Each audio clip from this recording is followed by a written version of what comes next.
Hello, I'm Maciej Mikos and you're watching World Talks. European Commission has proposed a long-term budget for years 2028-2034 worth nearly €2 trillion. Now, the European executive will have to negotiate it with all 27 member states and the bloc's parliament. And to discuss the next multi-annual financial framework, we're joined by Professor Iain Begg from London School of Economics and Political Science. Good evening, Professor. Good evening to you. So who is responsible for creating this budget proposal? Was it Ursula von der Leyen alone? No, it was also a certain Piotr Serafin, who is the European Commissioner for the Budget, and as you know, a Polish national.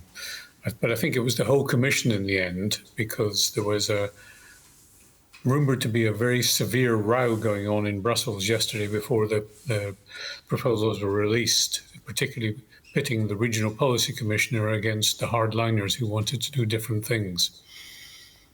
I see. So there's not even enough backing for this plan within the Commission itself, right? I put it slightly differently. There was a compromise within the Commission, but it went down to the wire.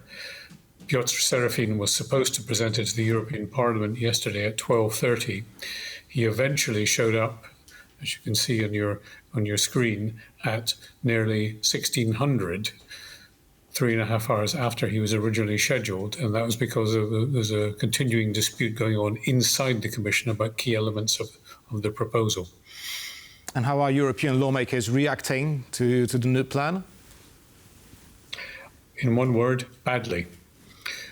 I listened to the entire hearing yesterday, and Member of Parliament after Member of Parliament was very scathing about the proposals and about the way in which the information had been communicated to the Parliament, with the President, who you can see in front of you, Johan van Overtveld of Belgium, saying at the end, we're off to a bad start in the negotiations. So which parts of the budget exactly are the biggest bone of contention between the European Commission and various member states and MEPs as well? Well, let's start with member states. An immediate reaction came from the Dutch finance minister, who said, no, this is too much. The headline total, which is 1.26% of EU GDP over the next 7 years, is too high. The Germans, later in the day yesterday, came out with a very similar message, no, it's too much money. And the Swedes and other Northern European countries were similarly exercised about the level of the budget proposals. When you turn to the individual MEPs, they had a whole swathe of different criticisms. One direction of criticism was the idea that the Commission has put forward of having national partnerships covering regional policy, agricultural policy, and some social policy in a way which they objected to. They think that there should be separate EU budget proposals and separate mechanisms for those key areas. And as you, I'm sure, know very well, that particularly affects countries like Poland, Italy, Romania, and Spain, who are very unhappy about the way this creation of a national package has been done. Well, some 300. I can go on to many other things. Yeah.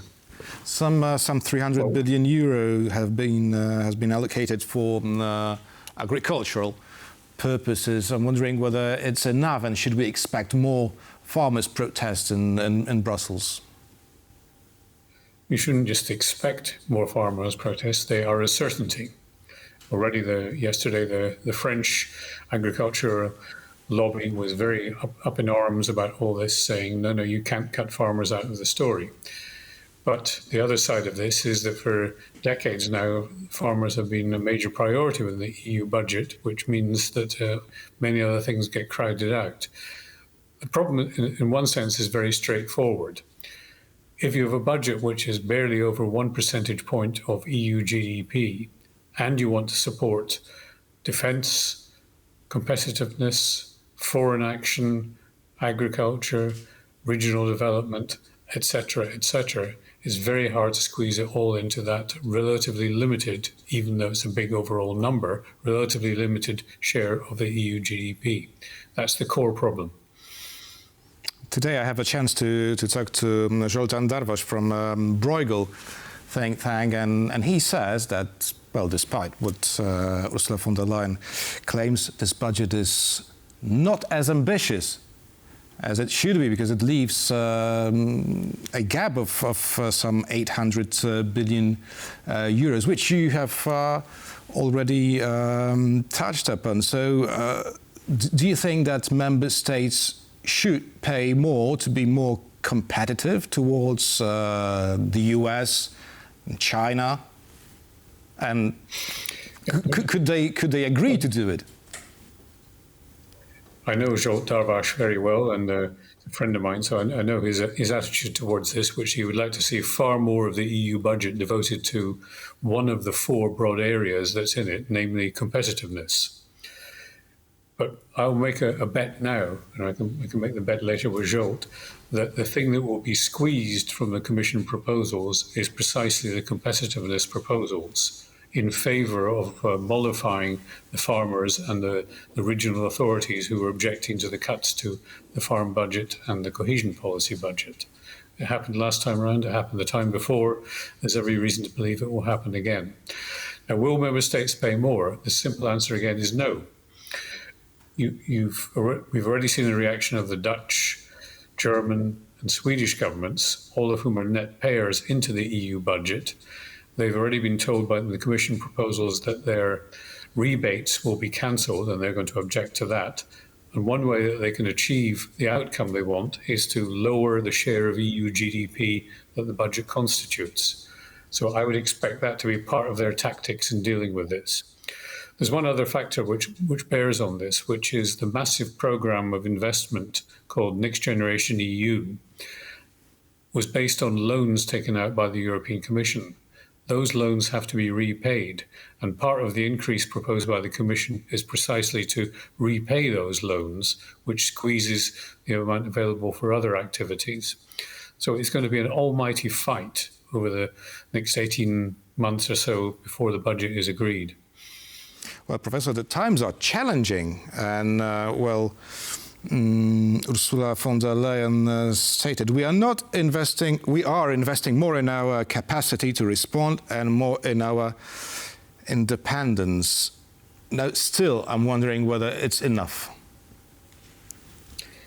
Well, in one sense, no.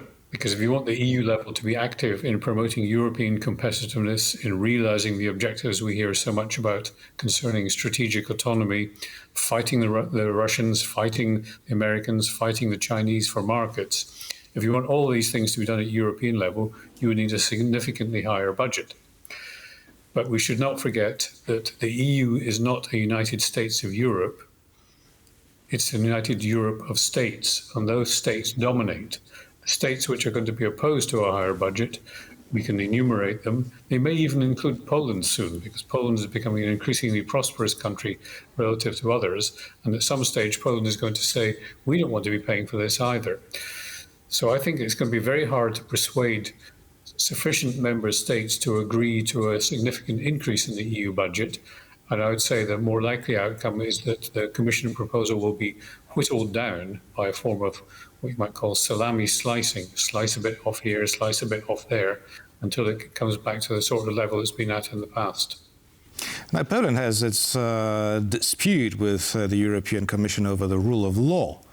Now, Ursula von der Leyen said today that the rule of law is a must, indicating that the allocation of money to member states is conditional. So, do you think that will finally, close this pan-European dispute over rule of law, or rather reignite it? Well, there are some other countries, again, I would quote Sweden on this, who are very insistent that the EU budget should respect rule of law. But I don't think Poland is that much in the firing line anymore. It's predominantly Hungary that is seen as the major obstacle to rule of law. So I would expect more of a dispute between Hungary and the European Commission on these proposals than with Poland. But that's not to say that things can change and other countries may have elections which bring to power, shall we say, more populist governments who oppose these kinds of conditions. So it's all part of the new fight. And one other area to mention is the Commission proposals to enable the EU level to raise taxes. Tax formally in the European treaties is a national competence, but the EU has proposed 3 new means of raising taxes. They include tobacco-related taxes, including possibly on vaping and liquid nicotine sources. They include using the emissions trading system, which I know countries like Poland are very uncomfortable with. All kinds of ways of raising taxes at European level. Some member states are just going to say, no, we want to stick with national contributions because then we can control the EU level more effectively. And the last part of this proposal, which you've just talked about, is, I guess, taxing big international companies, right? Big tech. So that would be profitable. Well, I'm wondering about something else. If negotiations continue for too long, because we already know that there will be a heated debate for the next 2 years at least, would Ursula von der Leyen's position be in question too? Well, she has already faced a vote of no confidence in the EU Parliament. So is there a possibility that her term will be somehow shorter? My judgment on that is no. And the reason is that, formally speaking, the budgetary authorities are the Council of Ministers, which represent all 27 member states, and the European Parliament, at least for the expenditure side of the EU budget. The Commission has made its proposal, so it's launched the debate. But the negotiations over the, as you say, up to 2 years that are going to come will be principally between the Council of Ministers, maybe also involving the heads of state and government, trying to put together a deal which will whittle down the Commission proposal. And at that point, the Commission takes more of a back seat. And then it will try to approve something that the Parliament can live with. And don't forget, part of the reaction of the Parliament yesterday was to say, it's not enough, we want to spend more. Whereas the member states collectively will be saying, we want to spend less. So that's where the real battle will come over successive presidencies of the EU. Oh, the battle's ahead of us. Professor Iain Begg, London School of Economics and Political Science. Thank you very much, Professor. Thank you for listening to me. And thank you for listening to Professor. That will be all for now, and stay with us for much more here on TVP World.